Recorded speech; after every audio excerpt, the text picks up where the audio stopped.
अगला पॉइंट है हमारे पास द्विपद बंटन। अब देखिए द्विपद बंटन, द्विपद बंटन इसको मैं नॉर्मली समझाऊंगा आपके क्या है, बाइनोमियल डिस्ट्रीब्यूशन।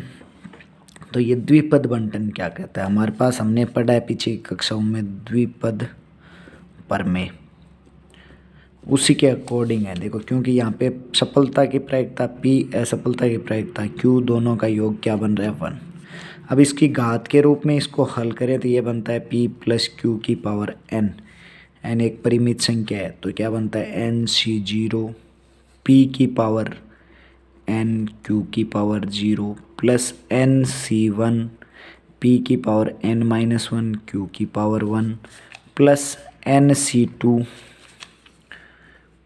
P की पावर n-2 Q की power 2 plus up to NCN P की पावर n-n Q की पावर n।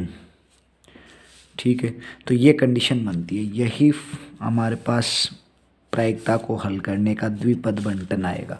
तो द्विपद बंटन क्या कहता है, हमारे पास एक फॉर्मूला बनता है द्विपद बंटन से कि हमारे पास अगर दिए गए परीक्षण में से कितने परीक्षण निकालने हो, हमें कह दे P(x) बराबर कितने निकालने हैं, हमारे पास ये कह दे कि n या r परीक्षण प्राप्त हो, x बराबर r परीक्षण प्राप्त हो, तो हमारे पास ये फॉर्मूला बनता है NCr P की पावर n Q की पावर n-r बनता है। ये इसी द्विपद प्रमेय से ये फॉर्मूला बनता है, इसी से द्विपद बंटन से हम प्रायिकता निकालेंगे, जहाँ पे r क्या है x, अर्थात कितनी प्रायिकताएं निकालनी है। हमें कह दे, मान लो उदाहरण के तौर पे एक उदाहरण आया था पीछे अभी कि एक सिक्के को उछाला जाता है या एक पासे को उछाला जाता है या एक थैले में से 4 यादृच्छिक गेंदें चुन ली जाती है, इस प्रकार का अगर आया। देखो 6 लाल गेंद थी, 6 लाल, और उनमें से 5 सफ़ेद गेंद थी। तो आपके क्या है, प्रतिस्थापन है तो बर्नौली परीक्षण है, बर्नौली परीक्षण में हमें इसका मान निकालना है। आपको कह दे उत्तरोत्तर 4 गेंद निकाली जाती है, कितनी गेंद निकाली गई है, 4 गेंद निकाली जाती है। तो चारों गेंदों में से 3 गेंद के सफ़ेद होने की या 2 गेंद सफ़ेद होने की प्रायिकता, गेंद सफ़ेद होने की प्रायिकता। तो देखो सफलता किसको डिनोट करता है, सफ़ेद गेंद को, सफ़ेद गेंद P = 5/11। असफलता Q क्या आएगी 1 - 5/11, क्या बन जाएगी 6/11। अब देखो हमारे पास बर्नौल द्विपद बंटन से हम इसको हल करें तो हमें क्या है, कितनी गेंद आनी चाहिए, 2 गेंद आनी चाहिए, वो भी सफ़ेद। तो 2 गेंद सफ़ेद आने की प्रायिकता देखो Px = 2 क्या होता है n कितनी बार चुना गया है, 4 बार, तो 4C। r कितना है 2, P की पावर r कितना है, सॉरी n लिख दिया था क्या हमने, यहाँ पे r लिखना है, P की पावर r का मान क्या है 2, और n Q की पावर n-r, n का मान 4 - 2, तो ये हमारे पास बन जाएगा 4C2।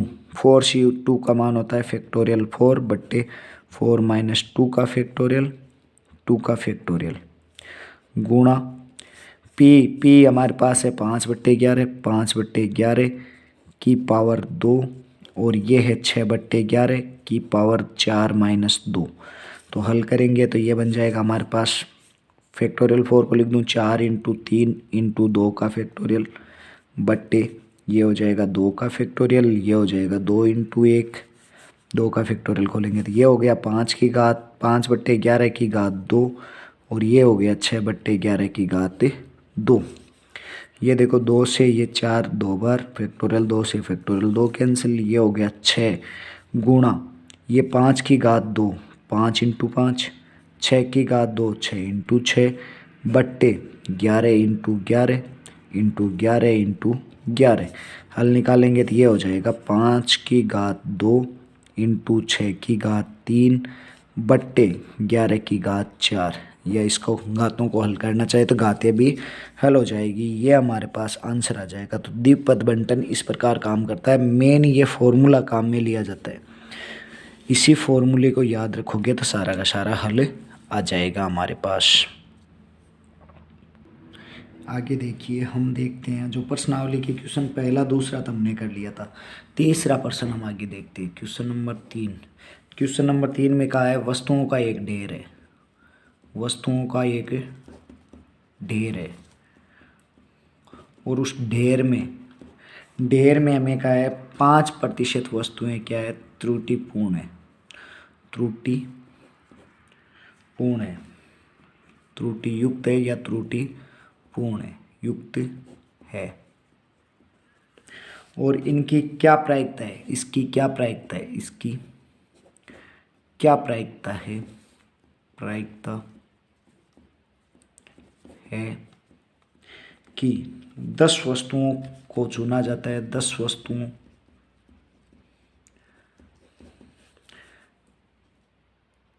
के एक प्रतिदर्श में एक से अधिक वस्तुएं त्रुटिपूर्ण नहीं है, वस्तुएं त्रुटिपूर्ण नहीं है, त्रुटिपूर्ण या त्रुटियुक्त नहीं है। तो देखिए इसमें बर्नौली परीक्षण लागू होगा और सबसे पहले हम ये देखेंगे कि आंसर हम निकालेंगे आंसर। तो सबसे पहले देखो n का मान क्या है, कितनी वस्तुएं चुननी है हमें, 10, ठीक है। उसमें सफलता की प्रायिकता, सफलता क्या है आपके पास, सफलता आप देखोगे तो सफलता की प्रायिकता क्या है, त्रुटिपूर्ण होना है या नहीं होना है, ये बताओ आप। तो सफलता की प्रायिकता हमेशा होती है त्रुटिपूर्ण जो वस्तुएं हैं वो सारी सफलता की प्रायिकता को डिनोट न करके असफलता को करती है। क्यों, त्रुटिपूर्ण है तो वो तो त्रुटियुक्त है, वो तो असफलता है। तो असफलता है तो पहले असफलता की प्रायिकता निकाल लो, 5% अर्थात 5/% का चिन्ह हटाएंगे 100, क्या आ जाएगा 0.05। और P सफलता त्रुटिपूर्ण नहीं है, वो क्या है 1 माइनस 0.05, कितना आ जाएगा 0.95। ये हो गई सफलता की प्रायिकता, ये असफलता की प्रायिकता। दोनों प्रायिकता होने के बाद अब हम निकालेंगे कि इसने कहा है कि x का मान देखोगे, एक से अधिक वस्तुएं त्रुटिपूर्ण नहीं है, एक से अधिक नहीं है, इसका मतलब हमारे पास क्या हो गया, Px बराबर 0 हो सकता है, एक 0 प्रायिकता 0 हो सकती है, ठीक है। तो हमारे पास 10 में से एक से अधिक त्रुटिपूर्ण नहीं है, एक से अधिक त्रुटिपूर्ण नहीं है, इसका मतलब 0 त्रुटिपूर्ण हो सकती है, प्लस Px बराबर 1 त्रुटिपूर्ण हो सकती है, एक से अधिक नहीं होनी चाहिए। तो इस कंडीशन में हमारे पास Px बराबर 0 निकालेंगे तो फॉर्मूला हमारे पास क्या कहता है, देखो फॉर्मूला Px बराबर r क्या कहता है, NCr, P की पावर r Q की पावर n-r, ये वाला मान रखेंगे तो हमारे पास, तो देखो आपके मान रखोगे, n का मान तो है 10, r का मान कितना है 0 और 1, तो 2 बार निकालना है, दोनों बार निकालें, Px 0 का मान निकाले, n का मान 10, C 0, P की पावर 0 Q की पावर 10-0 प्लस Px1 निकालेंगे तो n का मान 10, C का मान 1, P की पावर 1 Q की पावर 10-1।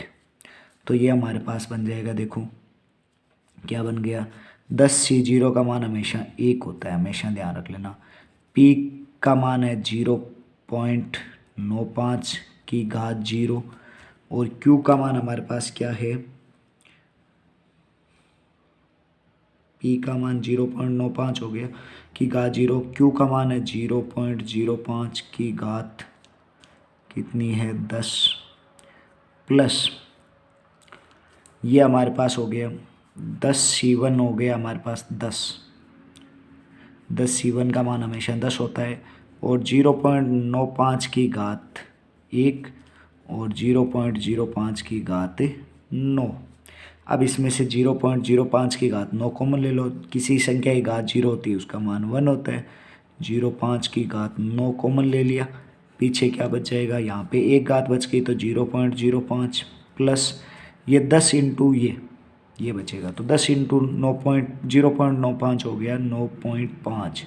दोनों को जोड़ोगे तो ये हो गया 9.55 गुणा 0.05 की घात 9, ये आंसर हो जाएगा हमारे पास।